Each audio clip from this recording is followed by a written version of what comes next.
شیخ محترم، پہلا سوال ہے، ساتھی پوچھتے ہیں کہ اگر کسی کی اولاد اگر زندگی میں شریعت کی خلاف ورزی کرتی ہو تو ایسی صورت میں والدین کو کیا یہ حق ہے کہ جہاں پر سارے بچوں کو کچھ اپنا پیسہ وغیرہ دے رہے ہیں تو اس سے اس پیسے کو روک لے کیونکہ وہ شریعت کی کچھ خلاف ورزی کر رہا ہے؟ یہ اس کے لیے جائز ہے والدین کے لیے یا ناجائز ہے؟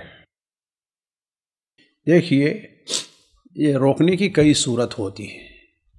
ایک صورت تو یہ ہے کہ اسے اس کی تربیت، اس کا خوان خرچ ابھی باپ ہی کے ساتھ ہے، لیکن وہ کچھ ایسی خلاف ورزی کر رہا ہے جو شریعت کے خلاف ہے، باپ کی بات نہیں مانتا، یا یہ کہ کچھ اللہ اس کے رسول کی نافرمانی کر رہا ہے، تو اگر بطور تنبیہ کے، بطور سزا کے یہ کرتا ہے تو انشاءاللہ اس میں کوئی حرج نہیں ہے۔ لیکن اگر اس کی صورت یہ ہے کہ بعد بچوں کو بطور ہدیہ اور تحفہ کے کچھ چیز دیتا ہے اور بعض کو اس لیے روک لے رہا ہے کہ یہ نیک نہیں ہے یا یہ میری خدمت نہیں کرتا ہے، تو یہ چیز جائز نہیں ہے۔ کسی کو خاص کرنا کسی ہدیہ اور تحفہ سے، چاہے زمین کی شکل میں ہے، مال کی شکل میں ہے، کسی بھی شکل میں، یہ چیز جائز نہیں ہے۔ تیسری صورت یہ ہو سکتی ہے کہ اپنی میراث سے بے دخل کر دینا، جیسا کہ ہمارے یہاں ایک عام چیز چلی ہوئی ہے عاق کرنا، ہے نا، اسے عاق کرنا، تو اور یہ بہت عام ہے، جبکہ یہ چیز قطعاً جائز نہیں ہے۔ کسی انسان کو اپنے مال کا اختیار اپنی وفات کے بعد نہیں رہتا ہے، اپنی وفات کے بعد نہیں رہتا۔ اللہ تعالیٰ نے صرف اختیار دیا ہے آپ کو کتنا؟ 1/3 کا۔ 1/3 میں سے آپ جس کے لیے چاہیں وصیت کر سکتے ہیں، جس کے لیے چاہیں آپ اس کو وقف کر سکتے ہیں، شرط یہ ہے کہ وہ ورثہ میں سے نہ ہو، شرط ہے کہ ورثہ میں سے نہ ہو۔ اس کے علاوہ جو بیٹے کا حق، بیٹی کا حق، ماں کا حق، باپ کا حق، بیوی کا حق شریعت نے متعین کیا، اس میں آپ کو کوئی اختیار نہیں ہے، اس میں آپ کو کوئی اختیار نہیں ہے، نہ آپ کے لیے جائز ہے، اور نہ ہی آپ ایسا کریں تو وہ منعقد ہوگا شرعی طور پر۔ جی نہیں، یہاں پر ایک صورت یہ ہوتی ہے کہ ایک والد جو ہے اپنے 3-4 لڑکے ہیں، لڑکیاں ہیں، ان کو اپنی کمائی میں سے، جبکہ وہ سب بے نیاز ہیں، اپنی اپنی جگہ کام کرتے ہیں، لیکن ان کے پاس اللہ رب العالمین نے دیا ہے تو ہر مہینہ ہر ایک کو بھیجتے رہتے ہیں۔ تو یہاں پر اگر کوئی شریعت کی خلاف ورزی کرنا شروع کر دے یا ان کے والد کی نافرمانی کرنا شروع کر دے تو وہ کمائی روک سکتے ہیں، وہ جو بھیج رہے ہیں وہ چیز؟ بھائی یہی چیز تو ہدیہ اور تحفہ ہے نا، جی، ہدیہ اور تحفہ ہے۔ یہ وقتی طور پر ہو بطور تنبیہ کے تو ٹھیک ہے، لیکن ایک مستقل اسے صرف اس بنیاد پر کہ ہماری خدمت نہیں کرتا ہم اس کو کم دیں گے، ہماری خدمت کرتا ہے اس کو ہم زیادہ دیں گے، یہ چیز جائز نہیں ہے۔ اچھا، یہاں پر ضرورت اور ہدیے میں کیا فرق محسوس کیے رہیں گے؟ جیسے کہ شریعت میں یہ بھی کہا جاتا ہے کہ اگر کسی لڑکے کے پاس ضرورت زیادہ ہو تو اس کو زیادہ دیا جا سکتا ہے۔ ہاں تو ظاہر بات ہے، ضرورت، جو چیز ضرورت کسی معاشرے میں سمجھی جاتی ہے، معاشرے میں کوئی چیز ضرورت جہاں سمجھی جاتی ہے، وہ ضرورت یعنی جس سے زندگی کے امور، زندگی کا ایک معاشرے کے مطابق لے چلنا اس پر جو ہے منحصر ہے، وہ اس چیز اس میں ساری داخل ہو۔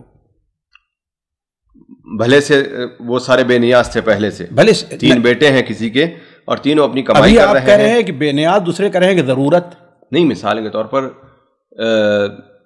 ہر کوئی ایک جیسے کما تو نہیں سکتا ہے۔ بھائی ٹھیک ہے، تو وہی بے نیاز نہیں ہوا نا، وہ تو مجبور ہوا نا، تو اس کی ضرورت پورے کرنے کے مطابق اس کو دی جا سکتی ہے، اگرچہ تھوڑا زیادہ ہو جائے، اگرچہ زیادہ ہو جائے، ضرورت پوری کرنے یعنی مثال کے طور پر ایک لڑکے کی تنخواہ 25,000 ہے، دوسرے کی 25 ہے اور تیسرے کی 15 ہے۔ ہاں، لیکن 15 والا کیا جس معاشرے میں رہ رہا ہے اپنا خرچ پورا نہیں کر پاتا؟ کمالیات کی بات نہیں ہے، معاشرے مطابق اپنے ضروری اخراجات جو ہیں، کھانے کے، پینے کے، دوا کے، علاج کے، یہ جو چیزیں ضروری ہیں، یہ نہیں اس کو دے سکتا ہے، زیادہ دے سکتا جی، ہے۔ یعنی باپ نے یہ بیٹے کو اگر 10 دیتا ہے اور اس کو 10 دیتا ہے، اس کو 15 دے سکتا ہے، اس کو 15 دیکھ، ارے اس کے ہاں مثلا بیماری آ گئی ہے کہ نہیں ہے، جی، وہ بیماری آ گئی، ظاہر بات اس کے علاج کے لیے دے، وہ اس کے اوپر قرض ہو گیا اس کو ادا کرے وہ، لیکن یہ نہیں کہ مستقل یہ متعین ہی کر دے کہ اس کو اتنا دے کہ ہو سکتا ہے آج اس کا خرچ زیادہ کل کم ہو جائے، یہ بھی تو ہو سکتا ہے نا. آج ایک شخص ہے اس کے ساتھ وہ بیماری ہے الحمدللہ کل شفا ہو جائے، اس کو ضرورت نہیں ہے. تو اصل چیز یہ نہیں دیکھی جائے گی کم کمائی یا زیادہ کمائی، یہ نہیں دیکھا جائے گا. اصل کیا دیکھا جائے گا؟ اس کی ضرورت اور حاجت، وہ حاجت کے مطابق لے لے اپنا. جی وہ ضرورت کبھی بھی بڑھ بھی سکتی ہے، گھٹ بھی سکتی ہے، کم ہو سکتی ہے، جا بھی سکتی ہے. یعنی کیا ایسا بھی ہو سکتا ہے کہ یعنی سارا کا سارا یعنی جو 30,000 روپے اگر سب تینوں بچوں کو دیا کرتا تھا تو وہ سارا ایک کو دے دے ضرورت کے حساب سے اور دوسروں کو کچھ نہ دے؟ بھائی دوسرے ضرورت مند نہ ہو ہاں تو ٹھیک ہے دے دے، کوئی حرج نہیں. یہ بھی شکل جائز ہے؟ یہ بھی شکل جائز ہے. تو یہ روکنے کی جو شکل ہے یعنی شریعت کی خلاف ورزی کی وجہ سے روکنا جائز نہیں تو وقتی نہیں، شریعت خلاف ورزی سے مراد یہی چیز واضح نہیں ہے کیا چیز ہے وہ. نہیں، شریعت کی بہت ساری خلاف ورزیاں ہو سکتی ہیں. مثال کے طور پر کوئی نماز پڑھنا چھوڑ دے لڑکا، بے دین بن جائے. بھائی بے دین بن جائے اگر ایسا ہے جو کافر ہو گیا تو کوئی بات ہی نہیں، اس کو بالکل آگ کر سکتا ہے وہ. یا اپنی یعنی طلاق ولاق کے معاملے میں بیوی سے بے انصافی کر رہا ہے، یہ بھی چیز ہو سکتی ہے. اللہ کل حال دیکھیے یہ بہت سی صورتیں ہیں، اس کے لیے مستقل الگ ایک مجلس چاہیے. اس طرح چلیں گے تو پوری مجلس اسی میں ختم ہو جائے گی. اصل چیز یہ ہے کہ اس کو ضرورت ہے کہ نہیں ہے، جی یہ چیز ہے. دوسری بات یہ ہے کہ بطور تنبیہ کے روکے گا، بطور استقلال کے نہیں. جی جی. سامعین کرام، ہمارے علمی اور عوامی دروس اور سوال و جواب کی مجلسوں سے آپ خود بھی مستفید ہوں اور اپنے دوست و احباب کے ساتھ بھی شیئر کریں. عین ممکن ہے کہ آپ کے شیئر سے کسی کی اصلاح اور آپ کے لیے صدقہ جاریہ بن جائے. واٹس ایپ پر اسلامک میسج حاصل کرنے کے لیے نمبر نوٹ فرمائیں: یعقوب عزیز 00966 5089599707. واٹس ایپ سوال جو آپ گروپ میں ایڈ ہونے کے لیے نمبر نوٹ فرمائیں: عبدالسلام عمری 00966 502627 نمبر بھیجتے ہوئے نام اور پتہ ضرور لکھیں. اسی طرح ہمارے یوٹیوب چینل اسلامی دعویٰ کو ضرور سبسکرائب کریں تاکہ ہماری ہر نئی اور اہم ویڈیو کی اطلاع آپ کو فوری حاصل ہو جائے. تمام دروس، مقالات اور سوال و جواب سیریز کے لیے ہماری مشہور ویب سائٹ www.islamidawah.com کا مشاہدہ کرتے رہیں. السلام علیکم ورحمۃ اللہ وبرکاتہ.